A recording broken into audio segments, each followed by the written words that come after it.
الجيش ذو الأنوار أيا عادل يا أيا صلاتي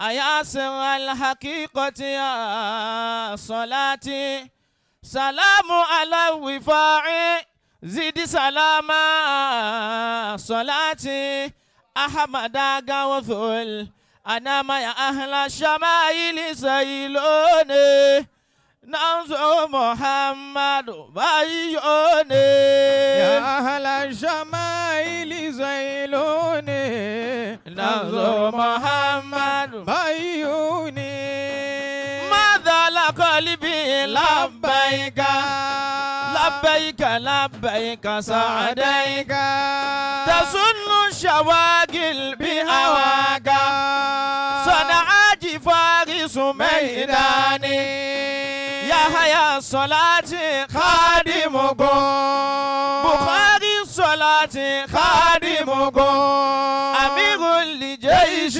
خادمكم من مشربكم من مذهبكم ناوي انتواء الفيدتكم دوام بسيد الجلاد يا أهل الشمائل زيلوني ننظر محمد بيوني يا أهل الصفا والعرفان أهل الديار سماني أهل القريب سماني سلوني بأهل الجيلان يحيى صلاتي خادمكم يحيى صلاتي خادمكم بخاري صلاتي خادمكم أمير الجيش خادمكم أمير الجيش خادمكم من مشربكم من مذهبكم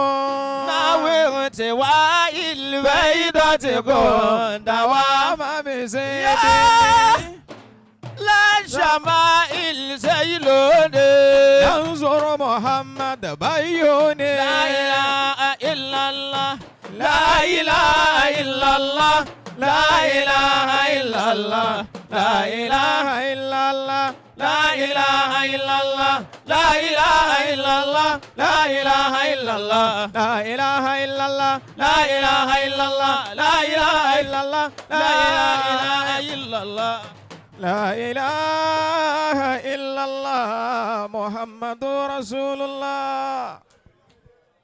أعوذ بالله من الشيطان الرجيم بسم الله الرحمن الرحيم أعوذ بالله من الشيطان الرجيم بسم الله الرحمن الرحيم قل إن صلاتي ونسكي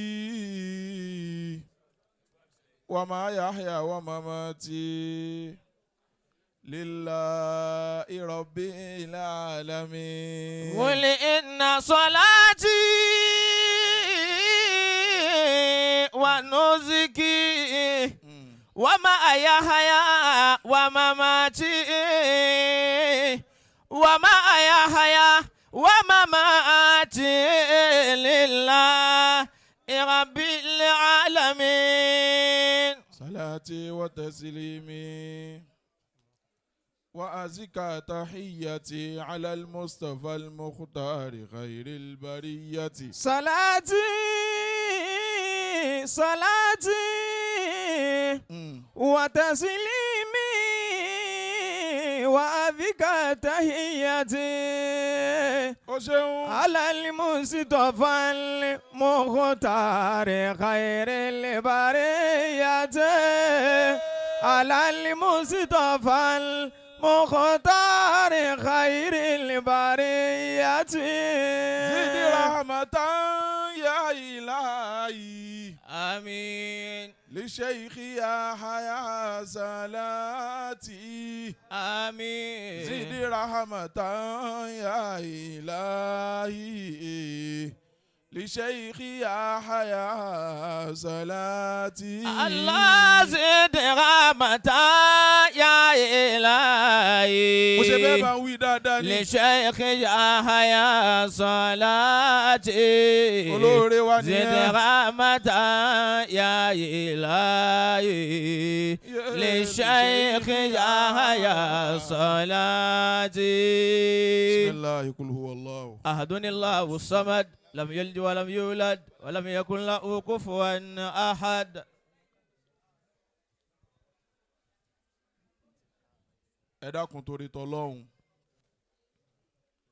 àti nítorí Ànábì wa Muhammad sallallahu alayhi wa sallam. oríire ni a wá gbà láàyè yìí. Allah. kò sẹ́ni tí ó dágbére ńlé tí ò ní àníyàn kan tí ó dà kúrò ńlé. Allah. gbogbo òde tí ẹ̀dá bá ń lọ ó pọ́n lé ó sì dáa fún un kó múra dáadáa. ṣùgbọ́n rú òde yìí ìwọ náà máa ń tó wọ̀ wá kó ronú sí kó tó wọ̀.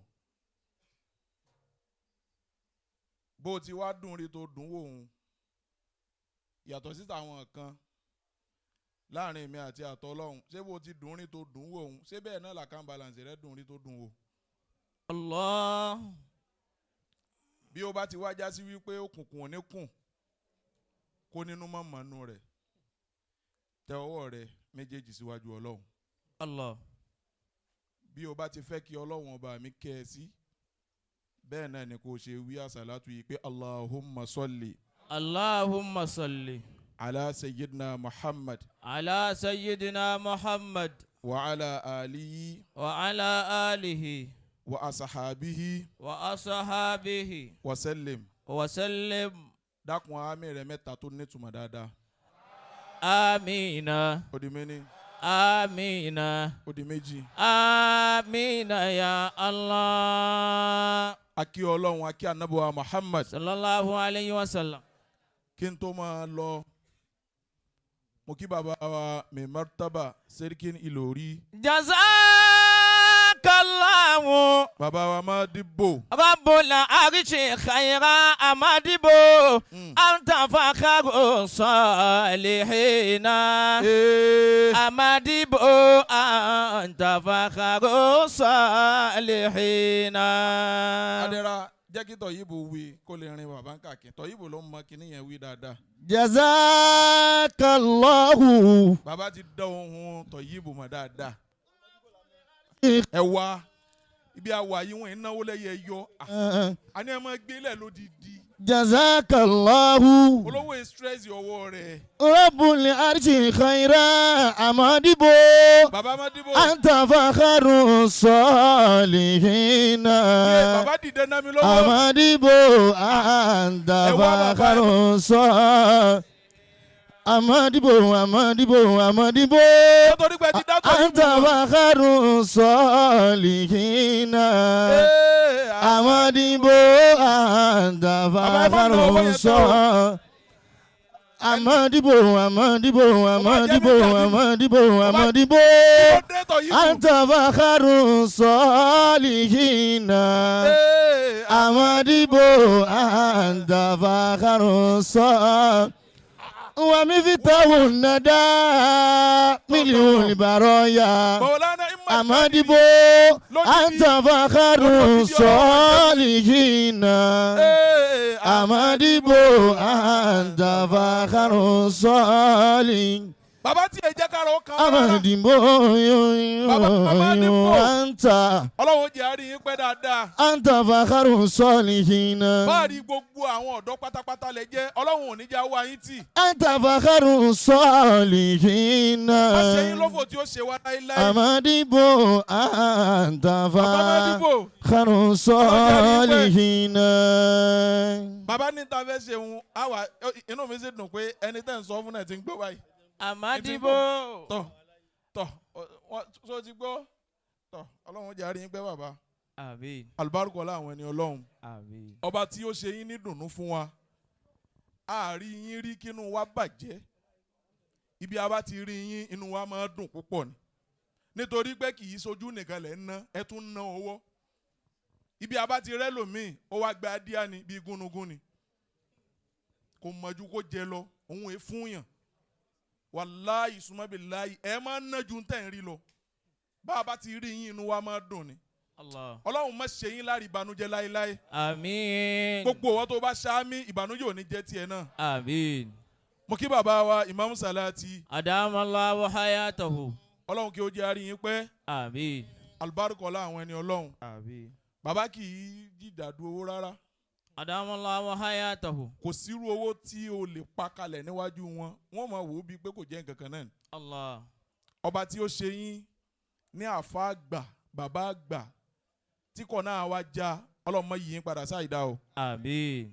mo kí ọkọ Mercy Aigbe ó dùn mí pé inú àwẹ̀ la wà bẹ́ẹ̀ tí máa ń jẹ oúnjẹ tí wọ́n máa ń gbé wá wájú yín o ìmọ̀ wà wá náà káwa náà Mercy Aigbe gbogbo ohun tí ọlọ́run ò délé tẹ́ tún máa ń gbọ̀n báyìí ẹ mọ̀ gbọ̀n báyìí bẹ́ẹ̀ tí ń jẹ yán lẹ́ ń jẹ ráìsì lẹ́ tún ń jẹ sẹ̀mú ẹ̀ ń jẹ gbogbo ẹ̀ ẹ rí pé gbogbo ẹ̀ wá ń yọ lára yín ẹ smooth dáadáa ẹlòmíì jẹ́ jù bẹ́ẹ̀ lọ bí ọ̀bẹ ni torí kò sí ní tó jẹ ẹran tọ́bẹ̀ bó ti jẹ́ tó pẹlẹbẹ rẹ̀ náà ló wà mo dúpẹ́ pé gbogbo ìtọ́jú Mercy Aigbe ẹ̀yin owó ọba tí ó ṣe yín ní ọkùnrin dáadáa tí ń encourage ìyàwó rẹ̀ níbi iṣẹ́ rẹ̀ wọ́n yí yín padà sáìdá. àmín.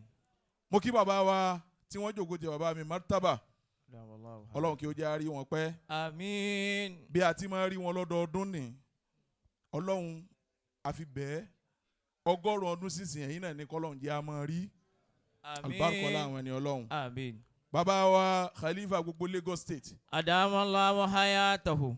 bàbá Khalifa. Khalifatal Gusi wa thani sali. bẹ́ẹ̀ni. Fi markazil ummi wa bal shakuru. Fi markazil ummi wa bal shakuru. wọ́n lọ́run ti ṣe yẹn ó ti mójú kúrò ń bẹ́ẹ̀ wọ́n ti ń bá nǹkan míì lọ. Khalifatul amasa wa thani sali. nínú wọn àwọn kan ti gbà fọ́lọ́run pé èyí ò ti kọjá. Khalifatul asliyi fil Gusi. bàbá Thani Sọ́ọ̀lì bàbá wa Masa Khalifa gbogbo Lagos State ọlọ́run jẹ́ wà dáadáa. Khalifatul asliyi fil Gusi. bàbá kíkì yín jù báyìí lọ àmọ́ àgùdọ̀ torí wípé bí ejò ti gùn tó ká dáná rẹ̀ á sùn lé báwọn. biduni raibin indana nahari. ọlọ́run kí ó jẹ́ àrí yín pẹ́. àmín. mo kí honourable chairman ó ti ta UFCMB bàbá wa Bakari the chief executive of Parallels Bank gbogbo wọn náà tó o bá ti ṣí Parallels Bank tètè wọnú àpò rẹ nísìkò mọ lọ sí n tó lè fi ràn wá lọ́wọ́ nù olóò nífẹ̀ẹ́ wa ó sì patronize tá à ń ṣe ó nífẹ̀ẹ́ wa o tí n bá ti jòkó nísìn inshallah I will bank with you sir the Iznillahi ta'ala. Am I welcome? Mashallah. Ọlọ́run níjó bàjẹ́ fún yín. Mo kọ́ ọ̀gá pátápátá. Adamallahu hayatahu. Bàbá tí gbogbo ayé mọ̀ sí bùjẹ́bùdánù ni. Jalla. Bùjẹ́bùdánù tiwa ni. Mawla al-khaliki fi hadha al-khaliki imatapa. Sahib al-izzil ati imatapa. Sahib al-izzil ati. Mo ń wo ẹnu gbogbo yín ẹni tí ò bá ti rí wí kọ́bọ̀ tí ó gbà ò sí. Jalla mawla al-khaliki. Ẹ wí kọ́ hóyán mu. Fi hadha al-khaliki imatapa imatapa imatapa. Sahib al-izzil ati imatapa. Sahib al-izzil ati.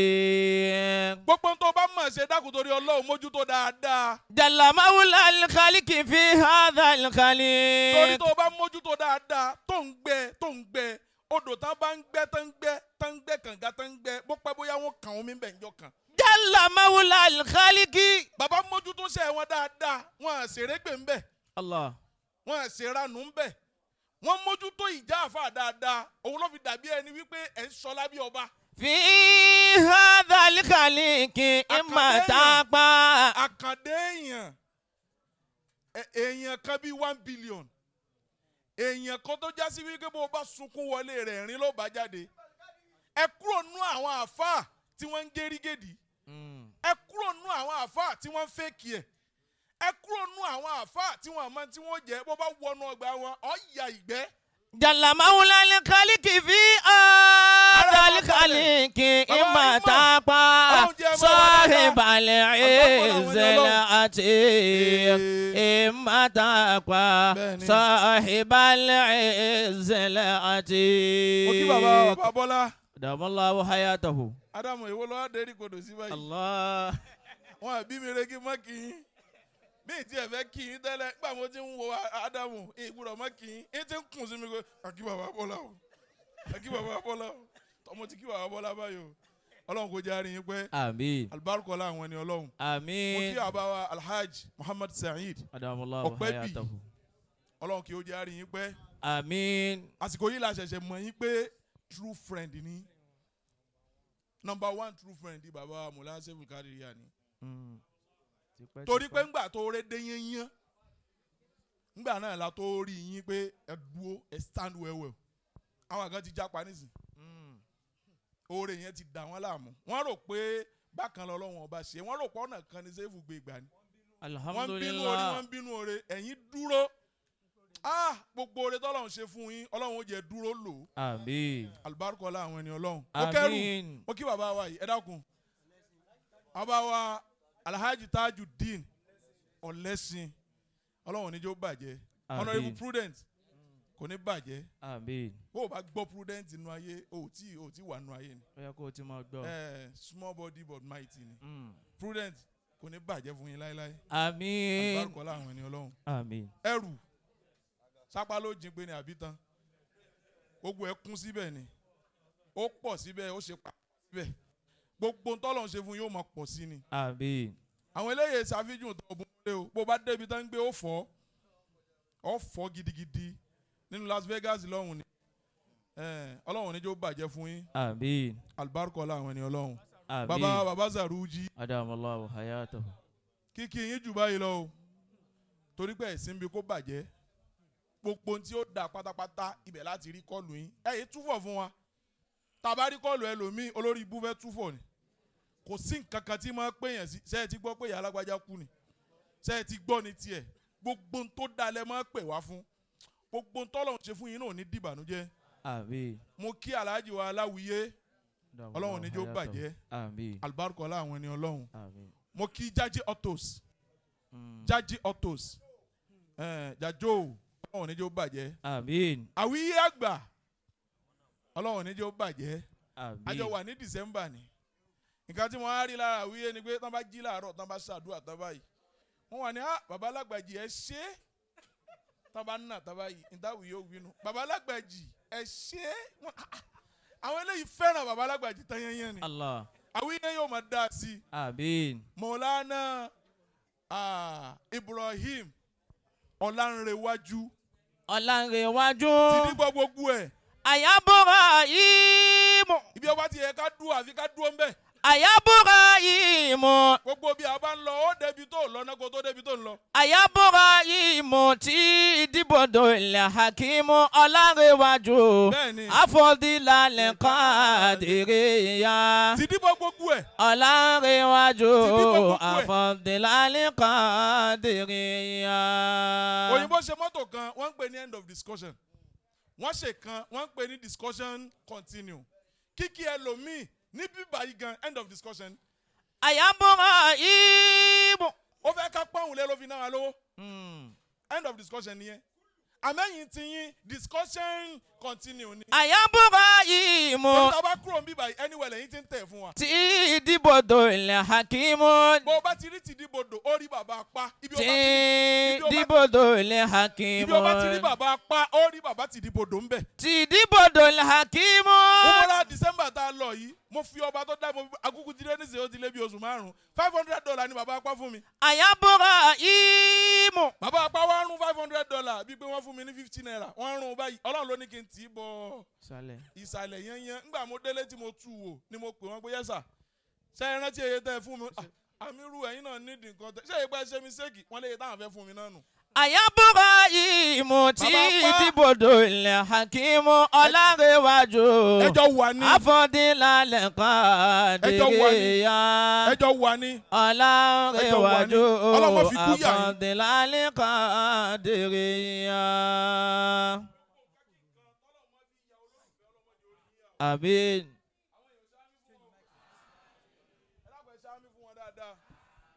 Ọlá àwọn ẹni Ọlọ́run. Bí mo ti kí yín, mo kí olórí oko wa, gbogbo ẹ̀yin alága wa pátápátá mo kí o. Gbogbo yín pátápátá ni mo kí. Bẹ́ẹ̀ bá wojú mi, ẹ rí i pé mo ti ń làágùn díẹ̀díẹ̀. Ó sì níwọ̀n bá tá a fi lè sọ̀rọ̀ ní Ramadan, kó yìí mọ́ kọ olúwa rẹ̀. Àfi ká ṣe, bá tiẹ̀ wá bẹ̀rù òyì náà, dédé ìta fi ṣe àyè yìí gan, kò tó kò bẹ̀rù. Ẹ dákun, gbogbo yín pátápátá mo kí o. Ó ṣàyàfi yín o. Àmọ́ ní ṣaláì mọ́ kí bàbá wa bàbá àdínì gbogbo jìlá ní pátápátá.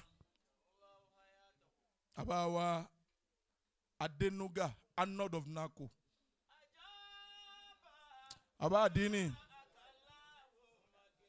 Dákun má jà gangan. Bàbá àdínì. Ọba tó ṣe yín ní dùnú fún wa. Ọlọ́run má jà sunkún lórí yín láéláé. Bàbá àbádìní mo fọ Ọlọ́run àtànábì gbé yín dìde ẹ mọ̀ bọ̀ wá wájú báyìí ẹ mọ̀ bọ̀ wá bí báyìí. Àwọn tí ó jókòó láàyè yìí wọn à tó yín. Allah. Bàbá sì tó yín ẹjọ́ wà náà ni ẹjọ́ wà ní. Nuga first ò ní jóná láéláé. Allah. Ọlọ́run kò wọ iye ẹran tẹ́ ẹ ti fún bàbá kí bàbá tó kú. Ọlọ́run kó wá wọlé iye tẹ́ ẹ tún ti fún wọn lẹ́yìn ìgbà tí wọ́n ṣípò padà. Ọlọ́run kó wọlá owó tẹ́ ẹ ti fún wa lẹ́yìn ìgbà tí bàbá ṣaláìsí. Ọlọ́run má ṣe yín lólówó àná. Tó o bá sami dákun wá gbowó mọ́tò kó máa lọlé. Àmín. Àwọn tá à ń ríre láàfin wọ DM rẹ pa lálàsí ọ. Bó ṣe jẹ́ nìyẹn o. Gbogbo àfáà tó bá rí nǹkan jẹ kí ló kàn wá pẹ̀lú pé àlálàsí ọ. Lálàsíyàn àwọn tí ò já lálàsíyàn ni àwọn tí ò já jẹjẹkújẹ ni àwọn tí wọ́n ń bò fún wa síasíà ni àbádínì má ṣe yín lọ́fọ̀ tí ó ṣe wá. Àmín. Alùbáríkọ̀lá àwọn ẹni Ọlọ́run. Àmín. La ilaha illallah. Mo kí gbogbo ẹ̀yin alága mo kí àwọn ìyá wa àgbà ìyá mi sì rí Ọlọ́run kí ó jẹ́ àrí yín pẹ́. Àmín. Alùbáríkọ̀lá àwọn ẹni Ọlọ́run. La ilaha illallah. Mo kẹ́yìn ìyá wa ẹ̀yin iyọ̀ ayé ẹ̀yin ìdùnnú ayé. Wa alaikum salam. Ẹ̀yin tó jásí pé bọ́kùnrin ò báyìí tí ìrìn yín nú ayé rẹ̀ kò dùn. Báàlìkálí bí dókítà ti dùn rí tán dùn wò yìí. Ẹnìkan ni ó pàṣẹ fún pé bọ́ fìlà yẹn lẹ́ẹ̀kan náà ni wọ́n bọ̀. Bọ́ agbádá yẹn lẹ́ẹ̀kan tó sọ wọ́n ti bọ̀. Bọ́ bàtà yẹn wọ́n ti sáré bọ̀. Ọya máa paná wọ́n lọ pa. Tẹ́bẹ̀dì yìí dáadáa wọ́n tẹ̀. Ẹ̀yin náà ni dùnnú ayé iyọ̀ ayé. Ọlọ́run má dà yín sókun láéláé. Jàmá mùsùlùmí lọ́kùnrin lóbìnrin assalamu alaikum wa rahmatullahi wa barakatuh. Wa alaikumus salam wa rahmatullahi wa barakatuhu. Maulana Saiful Qodiriyah. Adamallahu hayatahu. Ọlọ́run kí ó jẹ́ àrí yín pẹ́. Àmín. Èyí tẹ́ ẹ ṣe lọ́dún yìí ó kí àwa ìyá àbèjì ẹlẹ́yin là. Ọlọ́run kó jẹ́ àrí yín pẹ́. Àmín. Alùbáríkọ̀ láwọn ẹni Ọlọ́run. Ó kí ìyàwó mi náà àjọ wa lọ́dún yìí. My wife, my lovely wife. Ọlọ́run kó ṣàlékún dáadáa. Saiful Qodiriyah. Ó kí àwa àgbà nínú ilé náà. Ọlọ́run kí ó jẹ́ àrí yín pẹ́. Àmín. Maulana Saiful Qodiriyah. Saiful Qodiriyah ti anta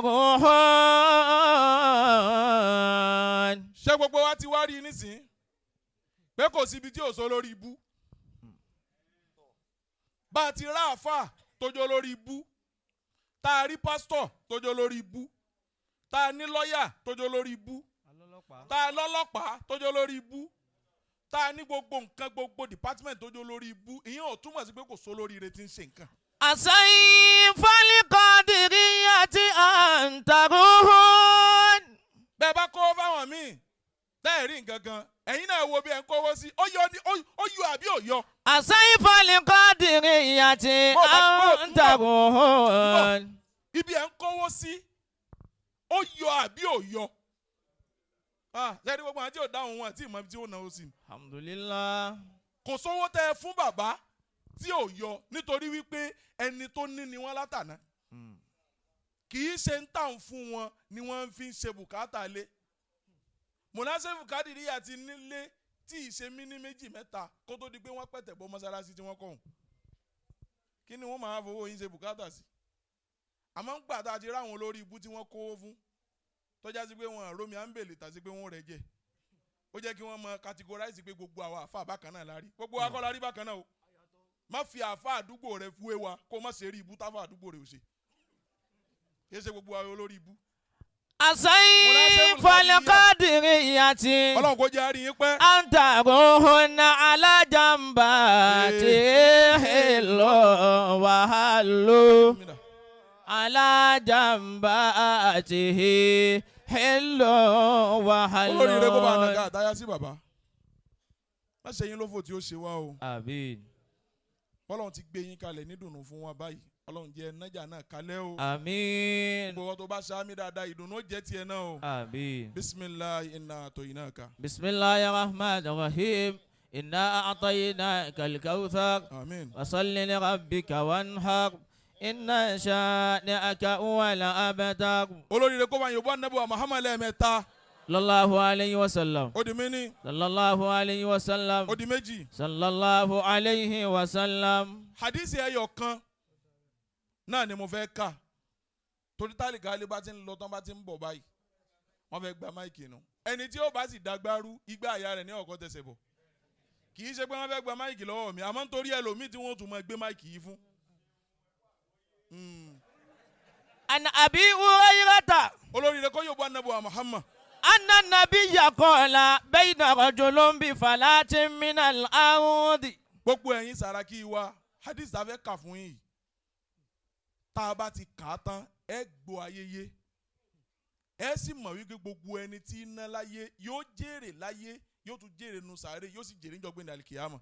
Bayna rajulin bi falatin minal ardi. Abu Hurairah ló gba àdìsí wa látọ̀dọ̀ ànábì níta Abu Hurairah bá sì gbà wá kọ̀nfàmù ni bí ọ̀rọ̀ tí ń bá sọ ń pa Saiful ni kò sẹ́ni tí ó dá òtẹ̀ bí ọ̀rọ̀ tí Saiful bá sọ ń pa mí ni kò sẹ́ni tí ó dá òtẹ̀ bẹ́ẹ̀ ni àdìsí Abu Hurairah gbà wá látọ̀dọ̀ ànábì wa Muhammad. Bayna rajulin bi falatin minal ardi. alákùnrin kan lọ nínú igbó nínú pápá.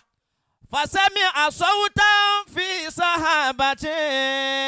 ìwọ̀n ń gbọ́ ohùn kan nínú ẹ̀sùjò. Ìsìnkì. òjò yẹn sú dáadáa nínú òjò tó wá sú yẹn ìwọ̀n ń gbọ́ ohùn kan. Ìsìnkì hadiqata fulani. ìwọ̀n ń gbọ́ ohùn tí ń sọ pé òjò tí ó sú yìí lọ́rọ̀ sínú oko lágbájá ọmọ lágbájá. Fataha dhalika sahabu fa afraga ma'ahu fi harratin. máa ń pariwo Ọlọ́run pé Allahu Akbar. Allahu akbar.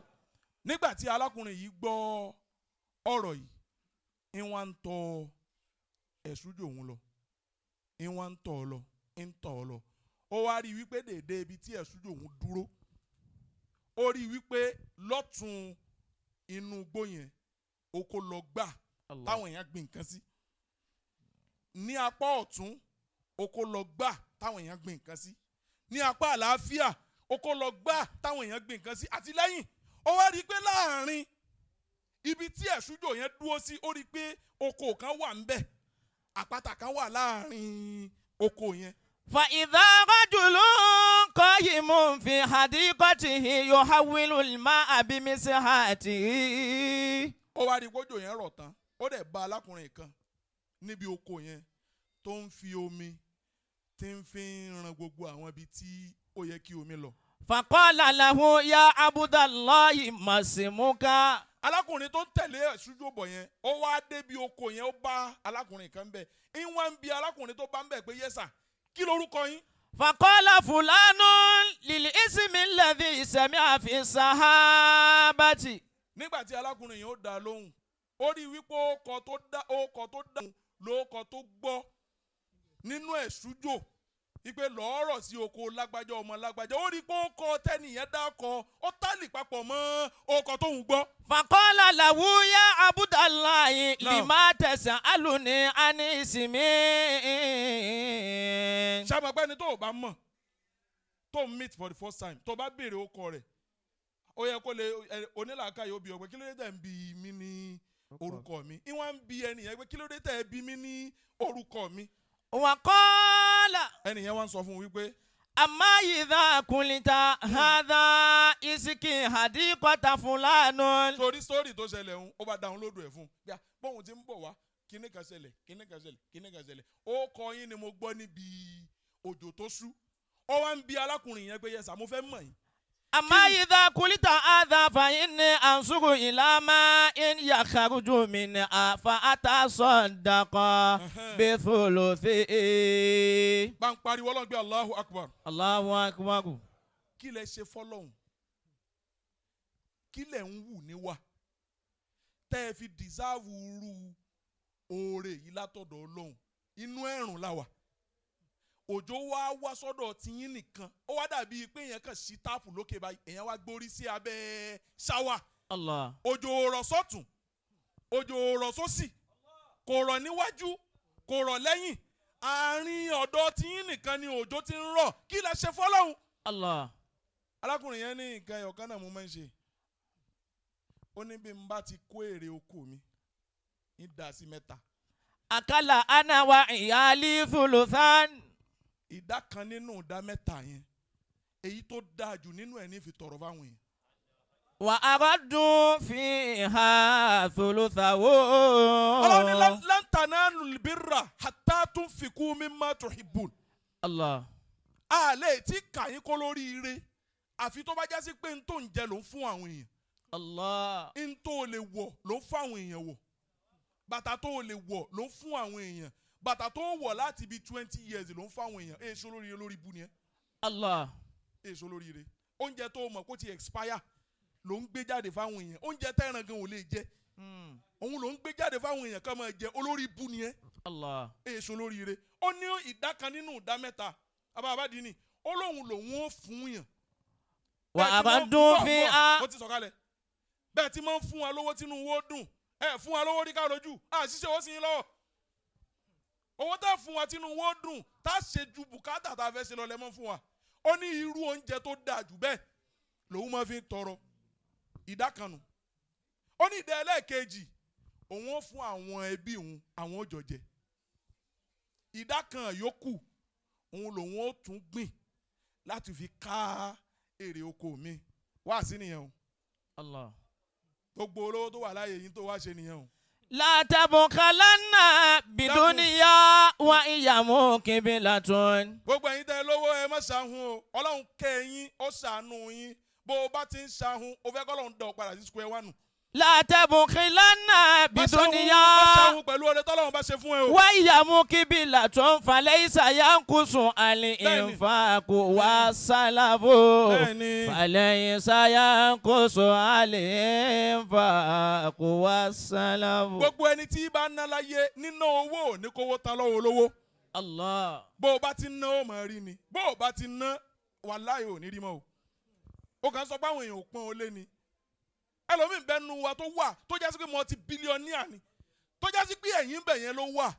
Ayé ò mọ̀ ẹ́ lólówó ni ò jẹ́ pọ́n elé. Ó rí pọ́mọ ẹ̀yìn ni ẹ́. Bó o bá ti jáwọ́ tó o máa ná wàláhì ẹ̀yìn ni wàá padà kú sí o. Idha jadati dunya ilayka fajudi biha. Ẹni tí ayé mọ̀ pé náwó òun lolówó. Ala nasi Àwọn tí tuwan. wọ́n ná yìí kìí ṣe pé bẹ́ẹ̀ ni wọ́n fi ní o. Wọ́n ń rọ́jú náà ni.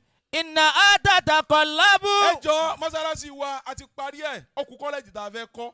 Wala lijudu yufuniha idha iya akibalati. Ẹjọ́ mọ́sálásí wa ó ti yanjú. Ẹjọ́ kọ́lẹ́jì wa ló kù báyìí. Ẹ ti rí i wípé right source ilẹ̀ ń kówó sí. Gbogbo wa ẹ wọlé wẹnu ọkọ́. Mo ṣe fídíò ńbẹ̀ ńjọ́ òní. Mo sọ fáwọn èèyàn pé Masjidul Kubala wà. Mo ṣe fídíò ńbẹ̀. Bí kì í bá ṣe pé mo change camera yẹn gbogbo èèyàn ló kó jẹ pé Masjidul Kubala wà. Wala lijudu yufuniha إذا هي أقبلت ولا البخل يبكي إذا هي تذهب ولا البخل يبكي إذا هي تذهب. àdúrà la máa ṣe fún gbogbo ẹ̀yin alárànṣe wa. Ya Rabbi awnan. tí ẹ̀ ń náwó síbi right source. ibi tẹ́ẹ̀tì máa rówó náà ọlọ́mọdé òun ẹ̀yin láéláé. falmu'anu mu'ayyadun. fàálà wọn sáàlà. mali muri'in illa mutu'in kifa.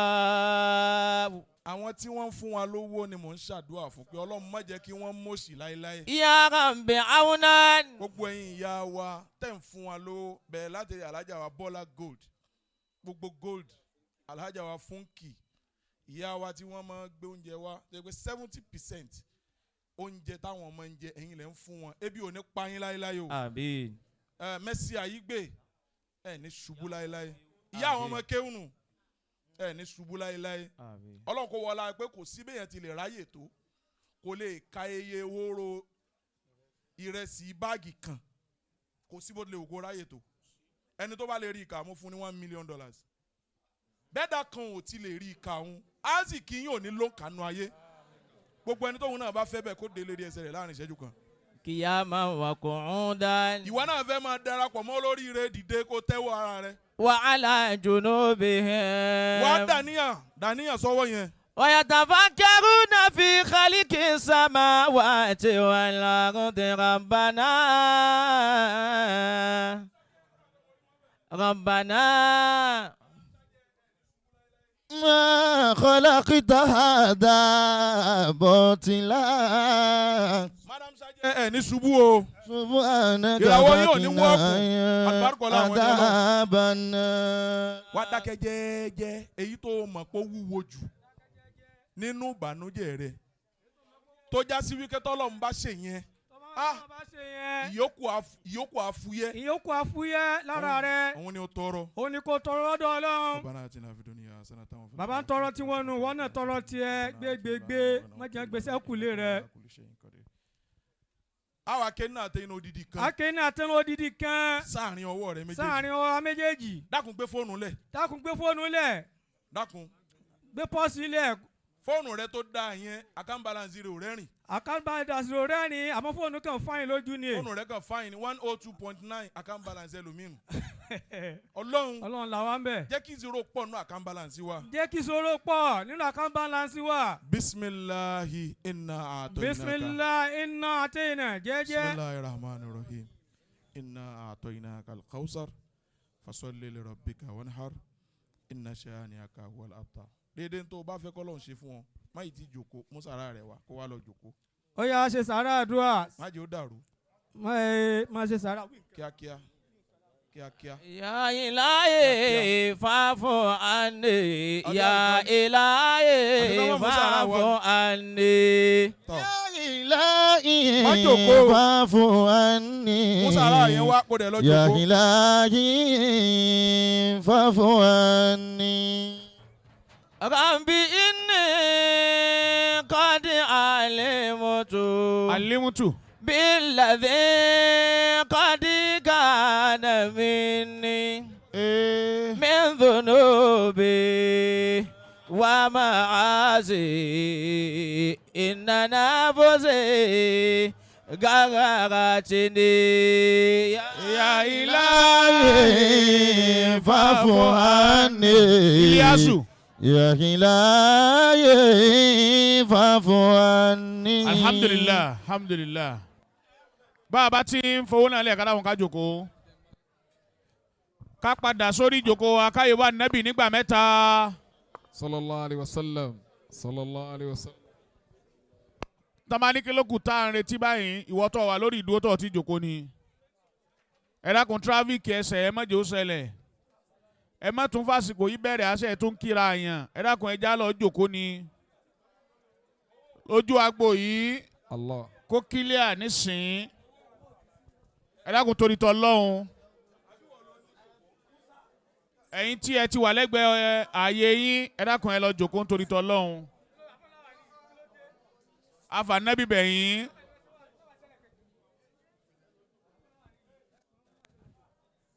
àwa tí a ti wà lórí ìjókòó wa lórí àdúrà náà ká ṣe àmín mẹ́ta mẹ́ta lórí ẹ̀. Amina.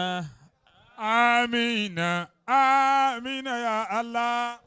ẹ dákun yín tẹ bẹ̀rẹ̀ mítìnì mẹ́un bó ni sẹ́ni di máìkì.